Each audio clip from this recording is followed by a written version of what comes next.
Welcome everyone to this week's Trippin' with Silver Daddy. Well, I am in Rising Sun, Indiana. Now, you probably say, where in the hell is Rising Sun, Indiana? Well, Google it. I'm on the Ohio River, and this little tiny town on the Ohio River is famous for the Grand Victoria Hotel and Casino. The hotel is ran by Hyatt, so you know what type of hotel chain you're talking about.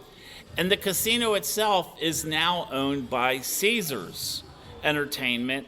Pretty much a lot of people have heard of Caesars casinos in Vegas. So this is a very upscale, beautiful place. And it's out in the country. Now, this casino's been here since, I think it opened in 1996, if I remember, from doing some research on it. And it's been around, and it has changed hands. I mean, originally it was owned by Gold Strike, and then it sold to Circus, which then became something else. And that sold to MGM, and then that sold, I think, to Caesar. So it has changed hands many times. But it has a wonderful golf course here and the casino. Plus, it has restaurants. It's beautiful inside. This is a riverboat casino. So technically, there is a boat on the river, and that's where the casino's at. It has a great restaurant, Wellington Restaurant and Steakhouse. But when it first opened back in the 90s, late 90s, when I lived in this area, I used to come here. We would come here all the time just for the buffet. One of the best seafood buffets you could find. And the food was always incredible. That's why we always kept coming here. I never won money, but I always still came. But this is a really cool place. And it brings back some of those old memories when I lived up in the area of the Midwest. We used to come here maybe once or twice a year. You know, it was a nice little drive out into the country. But there's a few other things in this small town. It's just nice, these real small little towns. Usually most of them, they don't have restaurants except for if you come to the casino. If they do, it's the little bar restaurant, you know, the tavern that sells food. And those are some of my favorites. I used to own one of those type of places. Maybe that's why it's one of my favorites. But many of these casinos, they do a lot for the community, especially they donate money into the community. This casino donates over $8 million a year into the local community. And it's done a lot of things, like they used to have license plate taxes where you had to pay like $25 to get your license plates. Money they raise got rid of that tax, and there's also some senior citizens got some rebates on taxes. So it does do things to help the local community. But like I said, it is an incredible place, and it's beautiful inside. I feel like you're on a little river town. I took a lot of photographs, so you can see those on Instagram. But this is where I'm at right now, is in Rising Sun, Indiana. Don't know what I'm all gonna do here. It's kind of warm. We like that. You know, used to that heat from Florida. But it has been raining. But it's been cooler than normal for this time of year up here in the Midwest. It's only been in the 70s, and it's not humid. There's a breeze. But this time, you know, there has been some fires up north, and they are getting smoke in this area.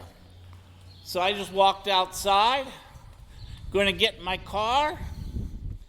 Don't have a clue where I'm going. Car leads me. Wherever the car takes me, I shall go. Yeah, I kind of drive it, but still don't have a clue what I'm doing. And because of that, why don't I take a short break and I'll be right back. Hey, don't forget, go to my internet, trippinwithsilverdaddy.com. You'll see all my social links there. And please consider doing a donation to the podcast. Podcasts cost a lot of money, and we could use any help we can get. I'll be right back. You're listening to Trippin' with Silver Daddy. When Silver Daddy needs to go shopping, you know where you'll find me. I'll be at Leatherworks. Let me tell you, the reason I love this place is because it is the premier fetish and leather shop in the Southeast. Not just in my area, but in the entire Southeast. And they are inclusive of all sexuality, genders, and body types. So even me, Daddy Bear, I can find things at Leatherworks. Their quality of their leather products is incredible.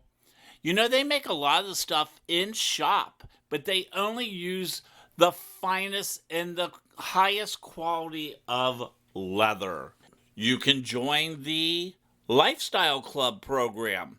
It offers discounts on in-store products and classes. Yes, classes. They offer classes and they have quarterly parties for the community. Hey, if you need to get something, you can go to leatherworks.com, and the works is WERKS. Go there and you can buy online. Hey everyone, welcome back to Trippin' with Silver Daddy. I am at the Red Wolf Sanctuary and Raptor say it for Rehabilitation me. That Center. word. Yes, that's where we're at, and I'm with Paul. Hi, Paul. Hello, how are you? I'm great. So you guys have a really unique thing here outside of outside of Rising Sun. I'm sorry, I'm Rising Sun, Indiana. Mm-hmm. Red wolves, are they native to Indiana? Historically, yes. They were the only wolf to evolve within North America. Okay, so when I know a little bit about my animals because of my background and family and all that, there's still red wolves in the Southwest, correct? The Mexican red wolves that go into Arizona and all that? Well, the Mexican wolf is a completely different subspecies. The red wolf is actually a species of wolf. It lived in the southeastern part of the United States, probably from Texas to Maine, Illinois, that area. So this was part of their territory, the Ohio River Valley. There were 3 subspecies, one in Florida, one in Texas, and one eastern part of the United States. And only that one is still alive, still existing. Which one's still existing then? Do you Canis know the name? rufus gregorii, I believe. Okay. I shouldn't have asked. Bob. His name's Bob. No. Bob? Bob. I'm glad Bob is still around. He's hanging in there. They've got a wild population in North Carolina. Okay. At the Alligator River National Wildlife Refuge. And that's the only wild population that I know of at this point. In the eastern part of the United States? In the world. In the world? Yes. Oh, wow. They are the rarest mammal in all of North America. I did not know that. And they lived here. And they probably fed off of passenger pigeons and gray squirrels and small mammals and birds that lived here, right in Indiana. Wow, so I lived in Indiana, and I mean, I'm used to the other things we have, like the coyotes and other things that we see. But in your lifetime, there were no coyotes, there were no turkeys, there were no deer, there were no otters. All of these things had been wiped out. Right. Along with the red wolf. So within our lifespan, those things have been brought back by conservation and habitat protection. So now you can say we have them everywhere. Right, because where my sister lives, and that's where I'm staying, we were just watching the wild turkeys, and she was telling me where they were released in an area you may not know, but was called Bonnell. Bonnell Road, yeah, I've been in there. the very back, and my sister's up on top of the hill over there. Mm-hmm. So we were just watching them the other day, because they're like all over the place. Not all over, but we see them quite frequently. What we try to get people to understand when you say I've got things everywhere, no you don't. Right. Everything has a territory. Everything will tolerate only so much within the territory. There's only so much food. And so limiting factors are weather, food, and space. So as I tell people, nothing lives on Walmart's parking lot unless it's wearing spandex or pajama bottoms with flip-flops. That's true. So, and that's all across USA. Yes. So what our goal is we have 452 acres, and the vast majority of it is habitat. Now we give educational programs, and our two carts just left with 12 people. two of which are veterinarians, and their families are in town for something. So our goal is a teaching facility to rehabilitate injured wildlife like that bald eagle that was in the crate. He was pulled out of a creek by my wife, who's a 60-year-old PhD in infectious diseases, and she went down this hill that would have killed me and grabbed this, what did Steve say, 11-pound bird? 9.5. 9.5 bald eagle, and carried it back in her arms in a wet towel. So that's the kind of stuff that we have to do to take care of the animals here. Yeah, because I remember even as a kid, bald eagles weren't even in this area. And I remember growing up on the west side of Cincinnati when they first released some. It was way over on the east side of Ohio. Up in eastern Ohio by the lakes. Yeah, over to almost towards Athens, I think, in that area. Near the Great Lakes areas. Was it up there with the first ones? Well, I think they did release some there, but some of them also came. But once you stop poisoning the environment with DDT, they were able to reproduce. We have a nest across our property here. Again, if we do not destroy what is left, your children, your new grandchild, I mean, all of a sudden your perceptions change. Oh, trust me, that is so true. What are you going to have for your grandchild left? Right. If we don't, so that's what we do. It's a teaching facility. We've got an 8th grader here who's working with adults, learning how to work with wildlife. And that's important. It's essential. And that's the one thing I find out that I kind of have discovered just doing the show and all this. The new generation is much different than my generation was. It seems like the newer generation really is into the ecology and wanting to do things a little bit more than some of my generation, because it was more, what can I do for myself to get ahead? When did you grow up? I was in high school I graduated from high school early 80s and graduated in college in the mid 80s. So that period was a transition of kids seemed to be more me. Yes. The generations before was where the environmental started. And then when we started working here 45 years, we have kids from Miami University that you fluctuate in their perception of what's important. So you had naturalists, wildlife biologists, people who went on to school. Then you get the corporate idea. Well, I should be business. I should do this. Right. And now I'm not really sure where we are. It's amazing some of the younger people that I've been meeting, what they're getting into. I mean, I just look also at my daughter. You know, she's finishing her PhD at Purdue, and she's in ecology, biology. She's into trees. She's into unemployment, poverty. Don't tell her that.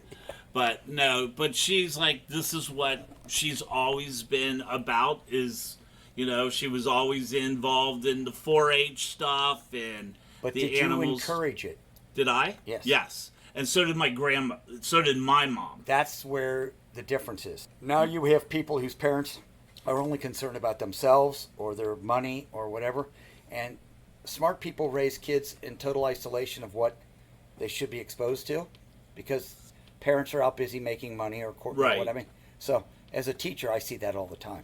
Yeah, and it was something that I felt was very important for her growing up to see all sides of everything.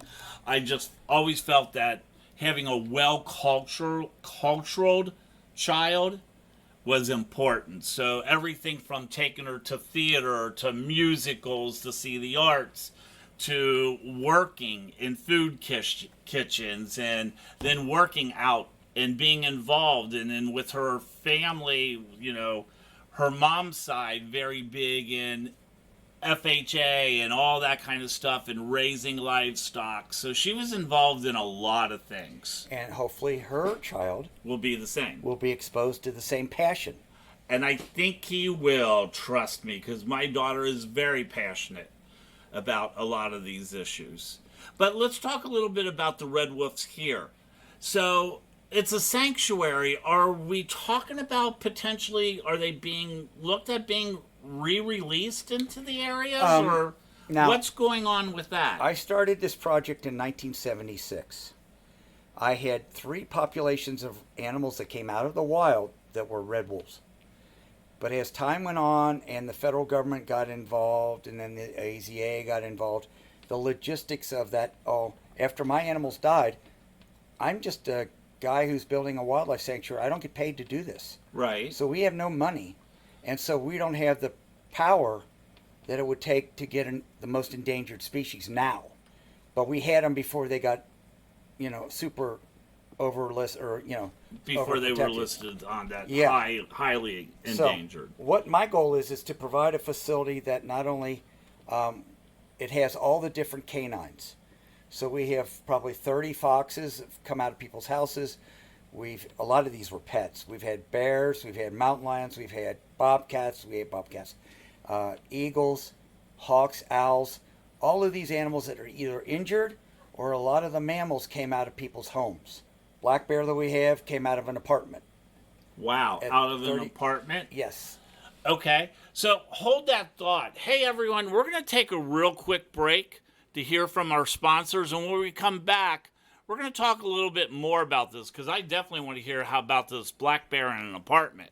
So we'll be right back. You are listening to Trippin' with Silver Daddy. Open your calendar, everyone, because I need you to mark these dates off. It's important. October 26th to November 1st, because it is Cannonball 2023 in Fort Lauderdale in the Wilton Manors area. Fort Lauderdale with the beautiful beaches, great weather. But this is one of the biggest bear, chub, and chaser events in South Florida. There's so much we're going to do. I mean, you have the food. You have the Shamara dinner. We have the brunch with the queens. We have the barbecue. But then you have all these great events we're going to go to. The Sahara Gold Party. Hey, we're even going to ride a jungle queen. I hope she doesn't hurt me. And we're going to go airboating. Hey, you need to go to cannonballbash.com and register and get your passes now. So we're back now. You just talked about a black bear you guys have or had that came out of an apartment? We've had 5 black bears over time. We've had 4 most recently. One was chained to a tree at an apple orchard.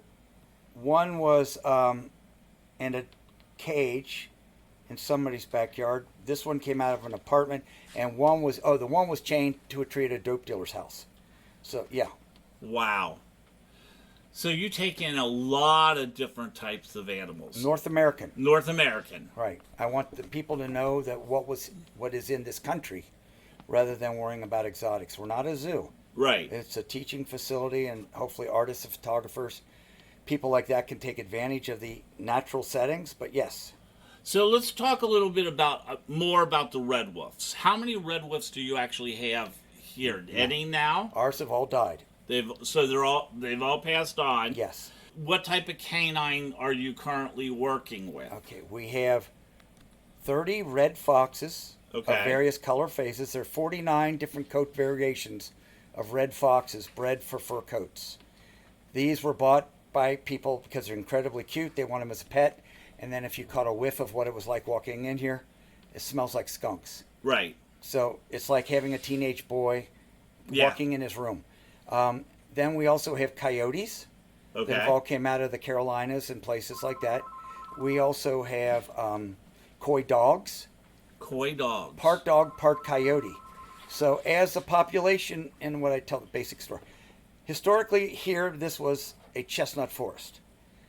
They say a squirrel could have traveled the entire eastern seacoast and never touched the ground by jumping from 90-foot tall chestnut tree to chestnut tree.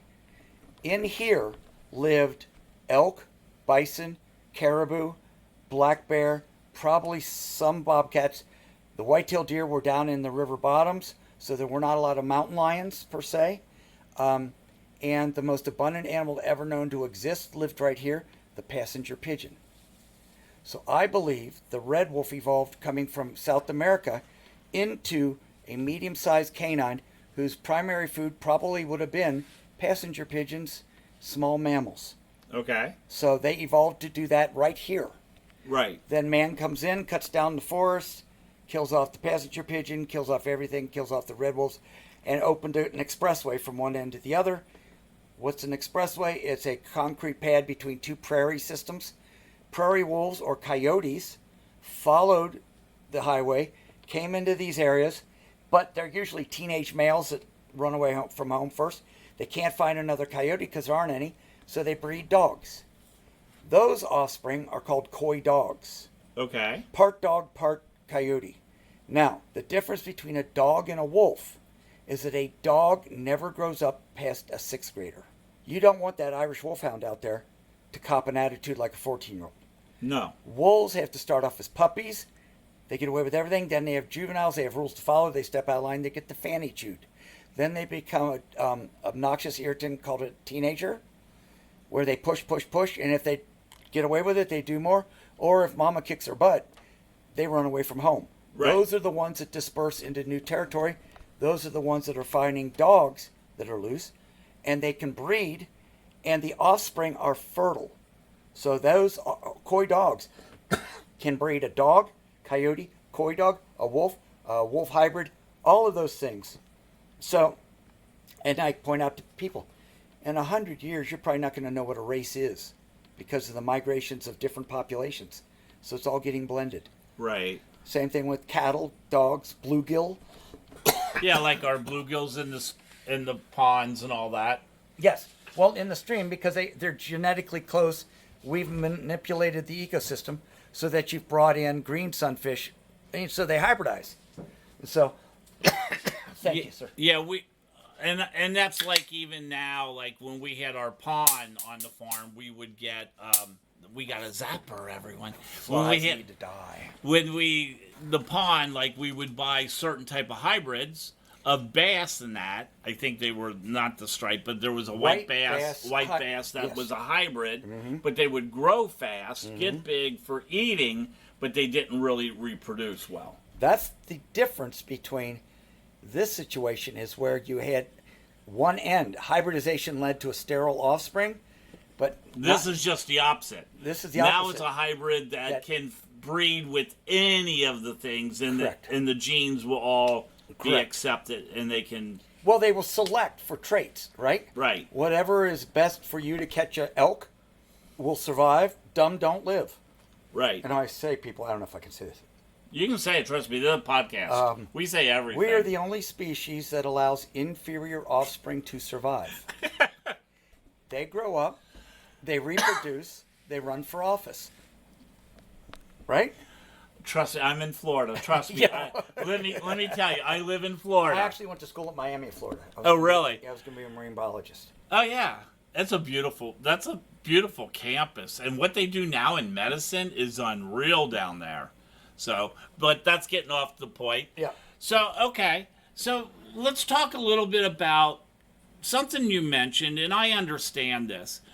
You guys are really helping and doing a lot of things, but you're doing it on your own. And I would imagine this gets pretty expensive. If someone wanted to reach out and help, either financially, whatever, if they live in the area and they want to volunteer, how can they help? Well, we have a Facebook page, Red Wolf Sanctuary. We have a web page, redwolf.org, and there's a girl that does Instagram stuff. Yeah. I'm old. The Instagram, yeah. Does some of the social media. Yeah. So, but the big thing is, I don't get paid, never have. My wife works at the University of Cincinnati, and she donates most of her money to this place. And it's expensive. Bears don't write checks. Even in a bear market, they don't. Well, I tell everyone that. It's even like trying to get these messages out to people. People think, oh, that's all you're doing is recording a show and putting it on. They don't realize the time it takes to get everything ready, or just the gas to get to a place anymore. Mm-hmm. I mean, that alone, paying for gas to take the animals to the vets. Which we did today, your brother-in-law. Ex-brother-in-law. Yeah. So taking them to the places, that all costs money. So what you need to do, everyone, you need to look for the Red Wolf Sanctuary in Rising Sun. There's only one in this area. So do a search on Google. You'll find their website. Go to their website or Facebook page, and you can reach out to them. If you're inclined and can help them out anyway. Either volunteer or make a financial donation. Because I know, I mean, a lot of us that work in this type of thing, we hate asking for the money, but the money would help, right? I mean, just serious. Oh, I've become a master of groveling. Okay. Please. Please, I can't go anywhere if I don't get this. These animals are, their futures all dependent on you. No, I totally understand that. So we just have about a minute left, Paul. Is there anything else that maybe we didn't touch on that you think's important before we leave? Well, again, our goal is to teach. So right. The next generation, your kids are the best thing you'll ever do. Your grandson is going to be the best thing that your to be able to teach them, and will be as smart as you. I mean, every generation knows more and more and more. We just have to make sure they have an environment in which they can thrive, because it doesn't matter how rich you are or anything else. You live in Florida? Yes. You're going to be underwater shortly. Yeah, I know that. Yeah, I'm technically I'm 3.5 miles from the ocean and 3.5 miles from the Everglades, and I'm only 3 feet above sea level. Right. So, and I sit there and say, oh, if a hurricane comes and they produce 10-foot waves, I'm like, wait a minute, I'm only 3 feet above that at 10-foot waves, so I could be 7 feet underwater if I'm big enough, but I'm hoping there's enough houses that bounce the water back, but before it gets to my place. That's what I'm hoping for. A plywood for. reef? Yeah. Yeah, so, but we deal with this all the time, and we're well aware of that. And we see, every time a storm comes ashore, we're losing piers, we're losing ground. And like we had in Florida a couple of years ago with the condo that collapsed right on the beach. These things are going to continue to happen. Hey, everyone, I do have to take another break, and I don't know where I'm going to be next because, as I've been telling you, wherever my blue car takes me, that's where I go. I may be driving, but I have no clue where I'm at. I'm just here for the trip and listen to our sponsors. I'll be right back. You're listening to Trippin' with Silver Daddy. Catfish Dewey's is my favorite place to eat because they have all you can eat. Hey, they have more than that. They have a regular menu, but I like my food. And on Monday, Tuesday nights, they have all you can eat shrimp. On Wednesday, it's the barbecue baby back ribs. On Thursday and Sunday, it's that Alaska snow crab legs. On Friday, it's the fried scallops. And on Saturday, it's the fried oysters and crawfish. Hey, Catfish Dewey's has been around for 40 years because they know how to do it right. Big family environment and has a great little bar inside the place. Let me just tell you, you need to go to Catfish Dewey's. They're conveniently located at 4003 North Andrews Avenue in Oakland Park, which is just north of downtown Fort Lauderdale. See you at Catfish Dewey's. Hopefully everyone enjoyed the interview at the Red Wolf Sanctuary. They do a lot of great work. It's unfortunate that there's no red wolves left at that sanctuary. The red wolves originally was throughout the southeastern and south central United States, from the Atlantic Ocean to central Texas, southeast Oklahoma and southern Illinois, in the west, and in the north from the Ohio Valley to northern Pennsylvania and southern New York. So they were going all the way from southern Canada all the way down to the Gulf of Mexico. But by the 1960s, there was only a very few small number of the Gulf Coast and the western Louisiana and eastern Texas red wolves left. So 14 of these survivors were actually captured and became the founders of a captive breeding population. And this was done at the Point Defiant Zoo and Aquarium between 1974 and 1980. After having success in breeding them, they actually relocated them to Bulls Island off of South Carolina in 1978. But this is where the story gets really interesting. They put them on this island. All the other red wolves were declared extinct in the wild in the 1980s. But they started to take some of the captive animals and re-release them into the Alligator River National Wildlife Refuge, which is in North Carolina. And then a few years later, they actually released some more in the Greater Smoky Mountain. Of the 63 wolves that were released from 87 to 94, the population did rise. It went up to about 120 of the wolf, but due to some lack of regulations by the U.S. Fish and Wildlife, the population declined to 40 individuals in 2018. Then it dropped to 14 in 2019, and then only 8 of them in October of 21.